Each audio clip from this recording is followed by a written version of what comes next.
तो हम लोग शिल्पी सॉल्व कर रहे थे, उसमें भाग 2003 तक सॉल्व कर लिए थे। आज 2004 में भी भाग 1 सॉल्व कर चुके हैं। आज भाग 2 नंबर है, आज इसका भाग 2 सॉल्व करेंगे। भाग 2 में जो भी प्रश्न बचे थे, जो विवादित थे, उनके आंसर आज हम लेके आए हैं। तो बाकी का जो है देखिए, एक हमारी सीरीज चल रही, उसमें हम घटना चक्र और यूथ के प्रश्नों को सॉल्व करवा रहे हैं। उसमें 2001 से लेकर 26 तक जितने भी प्रश्न पूछे गए हैं घटना चक्र और यूथ का, उसकी प्लेलिस्ट बनी हुई है। जब आप जाएंगे हमारे इस चैनल पे तो उसमें सारी डिटेल्स आपको मिल जाएगी। पीडीएफ के लिए आप हिंदी विचार ऑनलाइन प्रयागराज ऑफिशियल चैनल है, उसी पे आपको पीडीएफ मिलेगी। तो अगर आप नए हैं तो चैनल को सब्सक्राइब ज़रूर कर लें और लाइक वोइक करने का बहुत ज़्यादा वो नहीं, आपका उद्देश्य पूरा होना चाहिए। सब्सक्राइब इसलिए कह रहे हैं करने के लिए, नया चैनल है, उठ जाएगा। और बाकी ये जो हमारा सीरीज चल रहा है, इसमें हम यूथ के प्रश्नों को देख रहे हैं, यूथ और घटना चक्र के प्रश्न और शिल्पी पहले हम टीजीटी का करा रहे हैं, उसके बाद हम पीजीटी का सॉल्व कराएंगे। यूथ और घटना चक्र का टॉपिक वाइज हम करा रहे हैं। यूथ और घटना चक्र में रस को हम करवा दिए हैं। अब अलंकार का नंबर है, अलंकार हम पढ़ा रहे हैं। इसकी क्लास आपको प्लेलिस्ट में मिल जाएगी। अलंकार की काव्यशास्त्र की क्लास आपको प्लेलिस्ट में मिल जाएगी। सारी क्लासें निःशुल्क हैं। हाँ, जो भी क्लास अभी हमारी यहाँ 11 बजे चैनल पे चल रही है, एक क्लास वहाँ भी हिंदी विचार ऑनलाइन प्रयागराज चैनल पे भी अपलोड हो रही है। तो हिंदी विचार ऑनलाइन प्रयागराज चैनल को जो देख रहे हैं उस चैनल को सब्सक्राइब कर लेंगे। बाकी तो अब यहाँ हो ही रहा है। तो चलिए हम आगे प्रश्नों को देखते हैं। देखिए, निम्नलिखित में से कौन सा स्त्रीलिंग में प्रयुक्त होता है? बताइए, निम्नलिखित में से कौन सा स्त्रीलिंग में प्रयुक्त होता है? आइए कुछ नियम देख लें स्त्रीलिंग के। स्त्रीलिंग पहचानने के कुछ नियम या ट्रिक देख लेते हैं। अच्छा, ट्रिक क्या है? आज ट्रिक देख लें। हम बहुत स्त्रीलिंग पढ़ लेते हैं, पुल्लिंग पढ़ लेते हैं, लेकिन पहचानने में हमको दिक्कत होती है। मान लीजिए पेड़ शब्द है, ये पेड़ है। अब ये स्त्रीलिंग है कि पुल्लिंग है, इसको कैसे पहचानेंगे? तो आप पहले सर्वनाम का प्रयोग करा करिए, मेरा और मेरी का पहचानने के लिए, मेरा और मेरी का। अब बताइए, मेरा पेड़ है सही कि मेरी पेड़ सही है? बताइए, मेरी पेड़ सही है, कौन सा सही है? तो मेरा पेड़ पुल्लिंग है, पेड़ा नहीं पेड़। खाने के चक्कर में ही आप रहते हैं हमेशा। तो पेड़ कौन सा सही है? मेरा मेरी सर्वनाम का प्रयोग करके पहले हम चेक करेंगे। स्त्रीलिंग पुल्लिंग में पहला नियम, आप पहला ट्रिक मेरा और मेरी सर्वनाम का प्रयोग करेंगे। देखिए, पेड़ स्त्रीलिंग है कि पुल्लिंग, ये पता चल गया। पेड़ स्त्रीलिंग है कि पुल्लिंग, पता चल गया। अब चलिए दूसरा देखिए, और बता दे रहे हैं आपको। जैसे मान लीजिए किताब है, एक शब्द किताब है। अब बताइए, मेरा मेरी लगा के, अब बताइए, मेरी किताब अच्छी है, मेरी किताब है कि मेरा किताब है? बताइए भैया। तो मेरी किताब है, किताब स्त्रीलिंग हो गई, सही हो गया ना। मेरा किताब नहीं, मेरा किताब अच्छा है, मेरी किताब, तो मेरा किताब नहीं, तो मेरी किताब हो जाएगा। और ट्रिक बता रहे हैं पहचानने की, तो ये हो गया। अब चलिए आगे देखिए और अगली ट्रिक को देखिए। अगर आपसे कोई शब्द ले लिया जाए, आम को बताइए कि स्त्रीलिंग है कि पुल्लिंग है? बताइए, आम स्त्रीलिंग है कि पुल्लिंग है? चलिए इसको विशेषण से पहचानिए। अच्छा, एक मिनट। अच्छा लिखा है, अच्छी लिखा है, अच्छी लिखा है, अच्छी। तो बताइए आम अच्छा है कि अच्छी है? बताइए, आम अच्छी है, कौन सा सही है? तो आम क्या है? आम पुल्लिंग शब्द है, आम अच्छा है। आम पुल्लिंग शब्द है, आम पुल्लिंग शब्द है, तो आम अच्छा है। सीधा हो जा रहा है कि आम पुल्लिंग शब्द है, आम अच्छा है। आम अच्छी नहीं है। और कुछ बताएं आपको? चलिए और पहचानने की ट्रिक बता दे रहे हैं। का के सी का की से पहचानिए, का की से पहचानिए। कोई शब्द है, मान लीजिए यह राम का मकान है, मकान है। अब बताइए मकान पुल्लिंग है कि स्त्रीलिंग है? राम का जुड़ा है। अब बताइए का जुड़ा है ना, तो राम पुल्लिंग हो गया। देखिए ओ मकान पुल्लिंग हो गया, मकान पुल्लिंग शब्द हो गया। अब देखिए यह सीता की पेंसिल है, पेंसिल पेंसिल है। अब बताइए पेंसिल स्त्रीलिंग है कि पुल्लिंग है? देख लीजिए, तो इससे भी पहचान सकते हैं। अब देखिए एक चीज़ और आपको बता दे रहे हैं, आइए एक शब्द और देख लीजिए, पंखा, पंखा चल रहा है। बताइए पंखा पुल्लिंग है कि स्त्रीलिंग है? यदि वाक्य में क्रिया पुल्लिंग है तो मुख्य शब्द भी पुल्लिंग होगा, मुख्य शब्द भी पुल्लिंग होगा। देखिए यदि क्रिया पुल्लिंग है, देखिए क्रिया पुल्लिंग है कि नहीं है? रही है थोड़ा हुए, देखिए रही है थोड़ा हुए, तो क्रिया पुल्लिंग है। अगर क्रिया पुल्लिंग है तो यदि वाक्य में क्रिया पुल्लिंग है तो मुख्य शब्द भी पुल्लिंग होगा, पंखा भी पुल्लिंग है।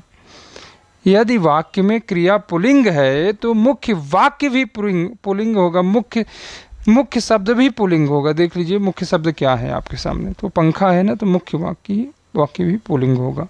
अब आइए मुख्य शब्द भी पुल्लिंग होगा। अब देखिए स्त्रीलिंग, हवा, हवा चल रही है। क्रिया क्या है? क्रिया स्त्रीलिंग है, तो मुख्य शब्द भी क्या होगा? देखिए क्या होगा ये शब्द? तो चल रही है, हवा, ये भी स्त्रीलिंग हो जाएगा, तो हवा स्त्रीलिंग हो जाएगा। तो आप क्रिया से भी पहचान सकते हैं, रहा है, रही, रही से रहा, रही।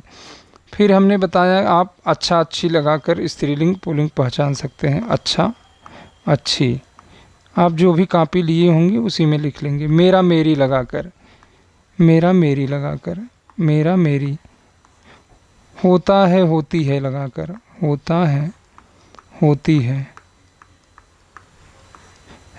रहा है रही है लगाकर। तो ये ट्रिक है, इससे आप स्त्रीलिंग पुल्लिंग आसानी से पहचान सकते हैं। कुछ अपवाद होते हैं, हम आपको बता देंगे। चलिए जब आप व्याकरण की क्लास में आइएगा, रात्रि 8 बजे चलती है, तो उसमें हम एक एक टॉपिक को देख रहे हैं, वहाँ आपको अच्छे से बता देंगे। यहाँ देखिए प्रश्न सॉल्व करवा रहे हैं, थोड़ा सा समय कम है, चल रहे हैं आगे। क्लास से जुड़ने के लिए हमारा नंबर थंबनेल पे है 70 68 62 0 242 है। तो आप इस पर व्हाट्सअप कर देंगे हाय लिखकर, या कह देंगे कि हमको क्लास से जोड़ दीजिए, तो आपको जोड़ दिया जाएगा। मैसेज व्हाट्सअप करेंगे, कोशिश करेंगे कि आप व्हाट्सअप करेंगे। चलिए ठीक है, आइए देखते हैं इस प्रश्न को, देखें तब फिर उसके बाद जो भी कुछ होगा। चलिए, निम्नलिखित में से कौन सा स्त्रीलिंग में प्रयुक्त होता है? चलिए अब बताइए कौन सा स्त्रीलिंग में प्रयुक्त होता है? बताइए बताइए स्त्रीलिंग में। वर्षा ऋतु अच्छी है, वर्षा ऋतु अच्छी है, वर्षा ऋतु अच्छी है। बताइए कौन सा स्त्रीलिंग में है? वर्षा ऋतु अच्छी है। बताइए बताइए कौन सा ऑप्शन सही होगा? तो ऑप्शन नंबर ए सही हो जाएगा, ऑप्शन नंबर ए सही हो जाएगा। स्त्रीलिंग ऋतु है। चल रहे हैं अगले प्रश्न पे। बिहारी निम्न में से किस काल के कवि हैं? बिहारी निम्न में से किस काल के कवि हैं बताना है आपको। बिहारी निम्न में से किस काल के कवि हैं? इनकी रचना का नाम क्या है? बिहारी सतसई, बिहारी सतसई, सतसई। इसमें टोटल कितने छंद हैं? 719। 713 क्या है? 713 दोहा है, दोहा है। 6 क्या है? सोरठा है, 6 सोरठा है, 6 सोरठा। बिहारी सतसई मुक्तक रचना है, मुक्तक, मुक्तक रचना है। बिहारी सतसई कैसी रचना है? मुक्तक रचना है। अगर इसकी भाषा की बात करें तो साहित्यिक ब्रज भाषा है, साहित्यिक ब्रज भाषा, साहित्यिक, लिख लीजिएगा आप, जगह कम है।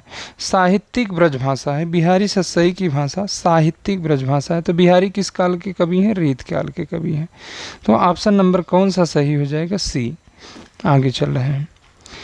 भक्ति काल की रामाश्रयी शाखा के निम्न में से कौन से कवि हैं? पूछा जा रहा है भक्ति काल के रामाश्रयी शाखा के, रामाश्रयी शाखा के कवि हैं। भक्ति काल की रामाश्रयी शाखा के कवि कौन है? पूछा जा रहा है, बताइए। तो इसमें ऑप्शन नंबर डी हो जाएगा, तुलसीदास। इनकी रचना है रामचरितमानस, रामचरितमानस, मानस। उसके बाद विनय पत्रिका, विनय पत्रिका। उसके बाद पार्वती मंगल, पार्वती मंगल, जानकी मंगल। इनकी 12 रचनाएं, बहुत सारी रचनाएं हैं इनकी। तो ये तुलसीदास हो जाएंगे। ऑप्शन नंबर डी सही हो जाएगा इसमें। आगे चल रहे हैं। हिंदी भाषा की बोलियों के वर्गीकरण के आधार पर छत्तीसगढ़ी है, बताइए। छत्तीसगढ़ी है। पूर्वी हिंदी की बोली की बात करें तो इसमें अवधी, अवधी, बघेली, बघेली, बघेली और बघेली और छत्तीसगढ़ी आती है, छत्तीसगढ़ी। तो कौन सी है बताइए? हिंदी भाषा की बोलियों के वर्गीकरण के आधार पर छत्तीसगढ़ी है, तो छत्तीसगढ़ी पूर्वी हिंदी की बोली है। पूर्वी हिंदी के अंतर्गत देखिए 3 है ना, अवधी, बघेली, छत्तीसगढ़ी। आगे चल रहे हैं। नमक का दरोगा कहानी है, नमक का दरोगा कहानी है, बताइए।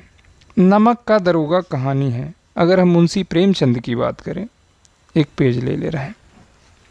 मुंशी प्रेमचंद की बात करें तो मुंशी प्रेमचंद का, प्रेमचंद के बारे में देख ले रहे हैं। प्रेम, देखिए 1 मिनट। प्रेमचंद,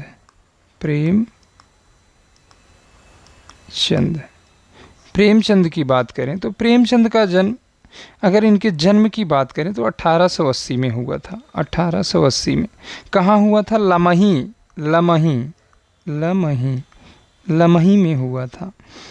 लमही वाराणसी में, वाराणसी उत्तर प्रदेश, लमही वाराणसी उत्तर प्रदेश। इनका निधन 1936 में हुआ था। 1936 में निधन हो गया था। पिता का नाम क्या था? अजायब राय, अजायब राय, अजायब राय। पिता का नाम क्या था? अजायब राय। माता का नाम क्या था? आनंदी देवी। माता का नाम आनंदी देवी, आनंदी देवी। माता का नाम आनंदी देवी। इनके बारे में और देखें तो इनका मूल नाम धनपत राय था। धनपत राय, धनपत राय। इनका मूल नाम धनपत राय था। ये उर्दू में नवाब राय के नाम से रचना करते थे। उर्दू में किस नाम से रचना करते थे? उर्दू में नवाब राय, नवाब राय के नाम से। ये उर्दू में नवाब राय के नाम से रचना करते थे। अगले पेज पे देख रहे हैं, इनके बारे में और देख ले रहे हैं। इनके उपनामों की बात करें, प्रेमचंद के उपनामों की बात करें तो ये उपन्यास सम्राट, कथा सम्राट ना, भारत का मैक्सी गोरकी इनको कहा जाता था। मैक्सी गोरकी। अगर प्रेमचंद की कहानी की बात करें तो पहली कहानी इनकी हो जाती है संसार का अनमोल रत्न, अनमोल रत्न। भैया अनमोल रत्न। अगर इसके रचनाकार की बात करें तो यह 1907 में जमाना एक पत्रिका थी, जमाना, उसी में प्रकाशित हुई थी। जमाना पत्रिका थी। उर्दू में इसे नवाब राय के नाम से लिखा था इन्होंने, इस कहानी को नवाब राय के नाम से, नवाब राय के नाम से उर्दू में लिखा था। आगे चल रहे हैं, इनके बारे में अगर और देखें, इनके बारे में और देख ले रहे हैं। चलिए देख ही ले रहे हैं। अगर प्रेमचंद का प्रथम कहानी संग्रह देखें तो उर्दू में रचित था। प्रथम कहानी संग्रह की बात करें जो सोजे वतन, देखिए सोजे वतन की बात करें तो यह जून 1908 में इसका संपादन हुआ था। जून लिख लीजिएगा भाई, जून 1908, जून 1908 में। सोजे वतन की बात करें तो जून 1908 में इसका प्रकाशन हुआ था। इसके संपादक की बात करें तो संपादक दया नारायण निगम हो जाते हैं। दया नारायण निगम दया नारायण निगम हो जाते हैं। और अगर इसके बारे में बात करें सोजे वतन के, तो ब्रिटिश सरकार द्वारा हमीरपुर का अंग्रेज कलेक्टर एक था, उसने इसे जब्त कर लिया था। पूछा जाता है प्रेमचंद की किस कहानी को अंग्रेज़ों ने जब्त कर लिया था, तो सोजे वतन को। सीधा प्रश्न आता है। सोजे वतन का अर्थ की बात करें तो देश का दर्द या राष्ट्र का शोकाकुल स्वर। इस संग्रह में देशभक्ति से संबंधित 5 कहानियाँ हैं। 5 कहानियों की, इसमें कुल 5 कहानियाँ हैं। 5 कहानियों में देखें देशभक्ति से संबंधित कुल 5 कहानी। सोजे वतन कहानी संग्रह में, सोजे वतन कहानी संग्रह में संग्रह की बात कर रहे हैं। इसमें कुल 5 कहानियाँ हैं। 5 कहानियाँ संकलित हैं। यह उर्दू में है, सोजे वतन उर्दू में है। 5 कहानियों की बात करें तो संसार का अनमोल रत्न, संसार का अनमोल रत्न, एक तो ये हो गया। दूसरा इसमें इसके दुनिया व हुब्बे वतन, इसके दुनिया व हुब्बे वतन आप लिख लीजिएगा, ये है डबल बा है, हुब्बे वतन। तीसरी कहानी की बात करें तो यह मेरा वतन है, यह मेरा वतन है, यह मेरा वतन है। तीसरी। अब देखिए 2 और है, इसमें 5 संकलित हैं। शेख मखमूर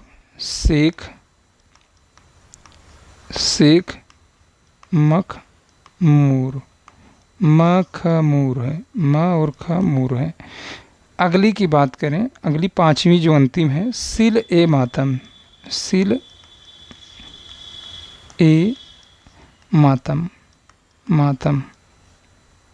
तो ये 5 हो जाती हैं। तो सोजे वतन इनका उर्दू में रचित कहानी संग्रह है।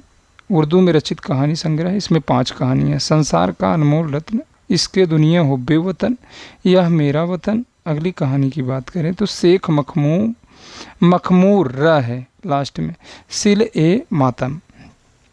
अब हिंदी में रचित कहानी संग्रह की बात करें, हिंदी में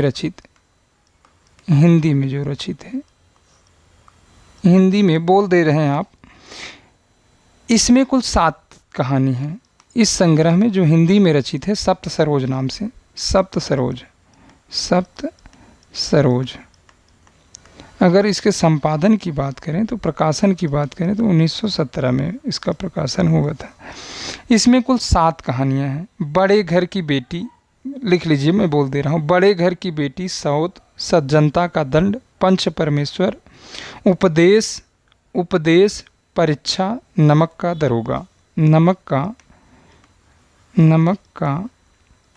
दरोगा, यही आपसे पूछा जा रहा था। तो सप्त सरोज में कुल 5 कहानियाँ संकलित हैं। 5 कहानियाँ हैं कुल। बड़े घर की बेटी, सौत, सज्जनता का दंड, पंच परमेश्वर, उपदेश, परीक्षा, नमक का दरोगा। आइए देखते हैं। देखिए विस्तार से चल रहे हैं, समय लगेगा। देखिए, नमक का दरोगा कहानी के लेखक हैं। नमक का दरोगा कहानी के लेखक मुंशी प्रेमचंद हो जाते हैं। इनके बारे में सारी डिटेल्स हम आपको बता चुके हैं। चलिए अब इसको हटाएंगे, अगला प्रश्न है ना इस पे, तो इसको हटा दें। चलिए, श्रृंगार रस का अस्थाई भाव पूछा जा रहा है। करुण रस का अस्थाई भाव क्या है? शोक है। करुण रस का। हास रस का हास्य है। शांत रस का निर्वेद है। शांत रस। शांत रस का निर्वेद है। तो रति किसका है? श्रृंगार रस का। श्रृंगार। श्रृंगार रस का अस्थाई भाव रति है, तो ऑप्शन नंबर ए सही हो जाएगा। चलिए आगे चल रहे हैं।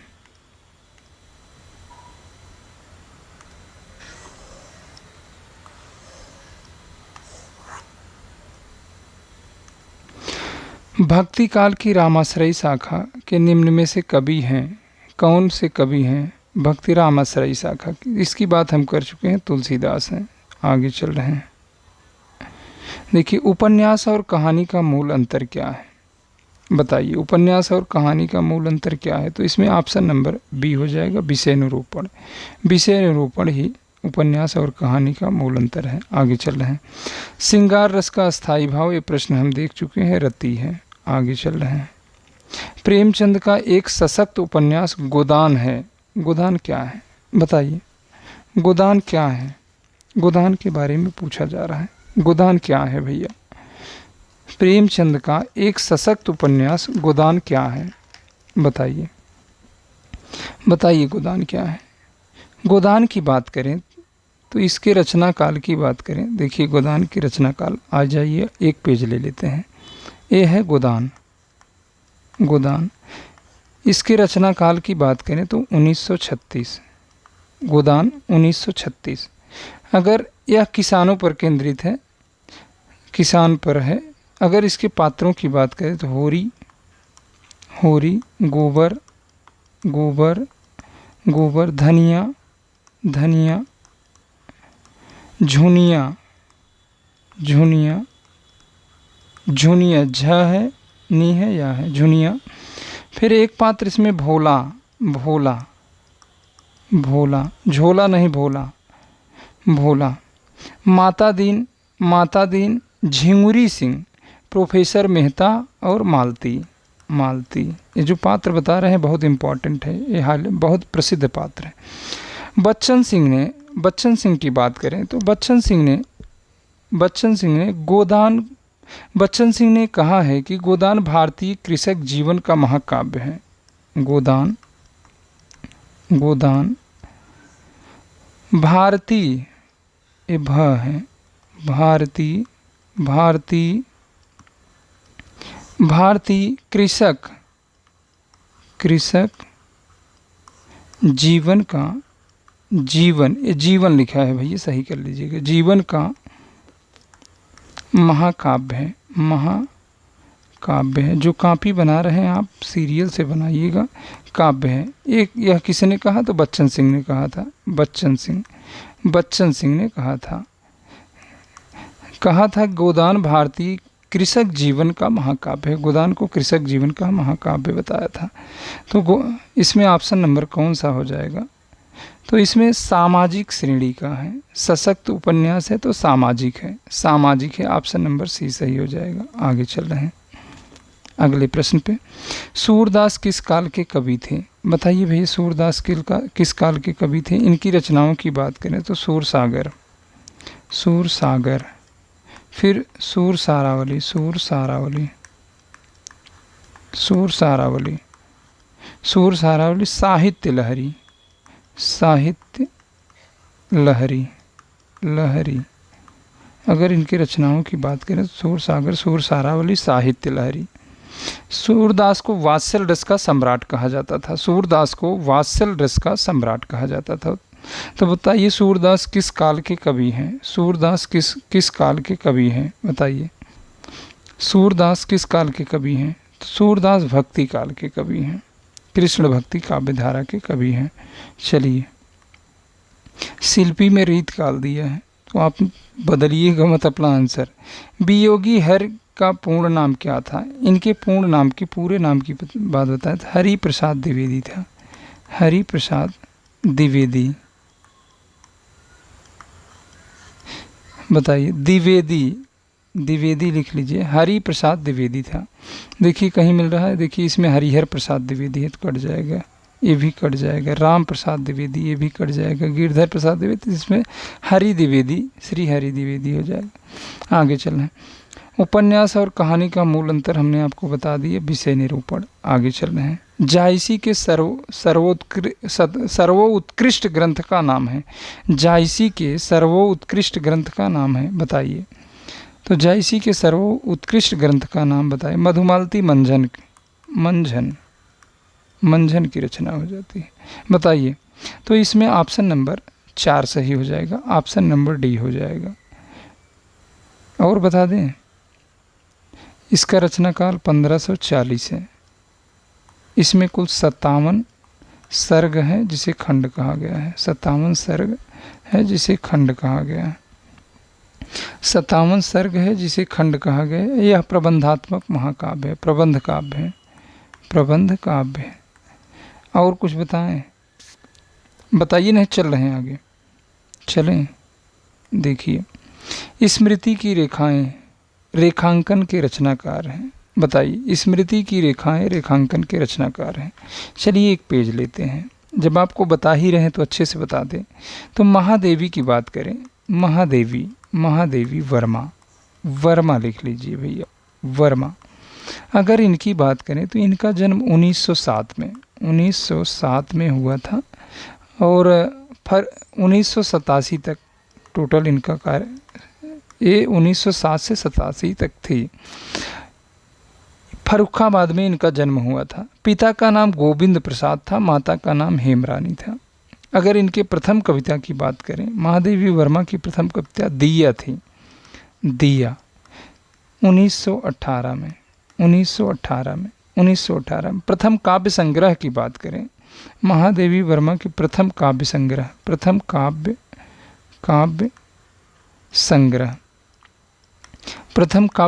की बात करें, प्रथम काव्य संग्रह इनका था, लिख लीजिए, निहार 1930। निहार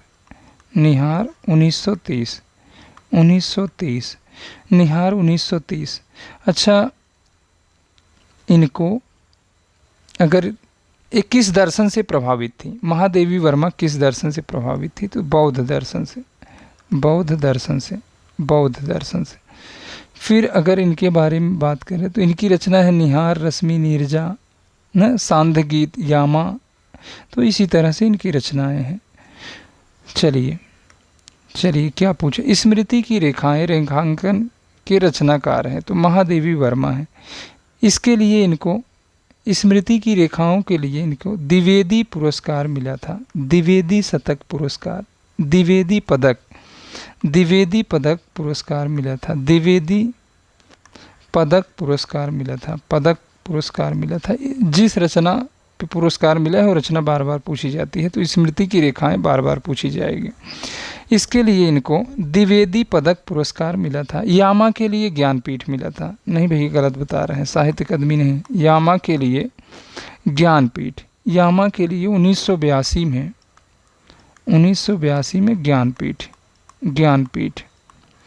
ज्ञानपीठ मिला था। 1982 में ज्ञानपीठ 1982 में ज्ञानपीठ पुरस्कार मिला था। और कुछ बताएं आपको, और क्या इनके बारे में जानना चाह रहे हैं? बताइए। आगे चलें। चलिए आगे चलते हैं। 30 नंबर, आचार्य महावीर प्रसाद द्विवेदी निम्नलिखित में से किस पत्रिका के संपादक थे? 2003 में भी पूछा गया था, 2001 में भी पूछा गया था, 2016 में भी पूछा गया था। अब बाकी का तो हमें याद नहीं है, 3 बार तो हमें यही बता दे रहे हैं। चलिए, आचार्य महावीर प्रसाद द्विवेदी निम्नलिखित में से किस पत्रिका के संपादक थे? ये 1903 से लेकर 1920 तक संपादन किए थे। तो किस पत्रिका के थे? तो ये सरस्वती पत्रिका के थे। चलिए आगे चलते हैं। आचार्य रामचंद्र शुक्ल के निबंध संग्रह का नाम बताइए। ये तो जयशंकर प्रसाद की रचनाएं हैं ना, झरना, कामायनी, आंसू। तो ऑप्शन नंबर ए हो जाएगा, चिंतामणि। आगे चल रहे हैं। भूषण का प्रिय काव्य रस क्या था? भूषण वीर रस के कवि थे।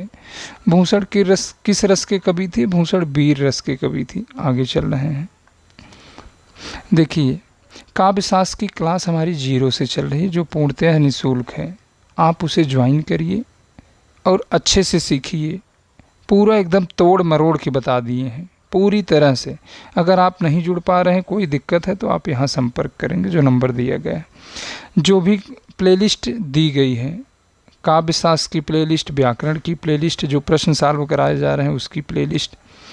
काव्य शास्त्र की क्लास रात्रि 8 बजे लाइव होती है। अगर आप नहीं जुड़ पाएंगे, क्लास प्राइवेट रहती है, तो आप मैसेज करेंगे। नीचे जो नंबर दिया गया है आप उस पर मैसेज करेंगे जो नए हैं, तो आपको जोड़ा जाएगा, आपको लिंक दिया जाएगा। ये सारी क्लासें पूर्णतः निःशुल्क होती हैं। बस यहीं तक। चलिए, आज 25 तारीख है, 25 जुलाई है, 25 जुलाई है, आज 25 जुलाई है, डेट 2026। देखिए, भर्ती आपकी आने वाली है, बस अगस्त में आ जाएगी। 15 अगस्त तक हो सकता है कि आ जाए। तो बस चैनल को सब्सक्राइब ज़रूर कर लीजिएगा। अगर देखिए, कमेंट में कुछ आप लोग बताया करिए हमको। कमेंट में आपको ये क्लास अच्छी लग रही है, आगे चलना चाहिए कि नहीं चलना चाहिए, तो आप हमें बताया करिए। अब इसके बाद अब हम 2005 के प्रश्नों को लेंगे। ये तो 2004 का हो गया। अब कल 26 तारीख को 2005 के प्रश्नों को लेंगे, फिर उसके बाद इसी तरह हम चलते रहेंगे आगे। तो आज के लिए बस इतना ही। ये भाग 2 है, भाग 2 है, भाग 2 है।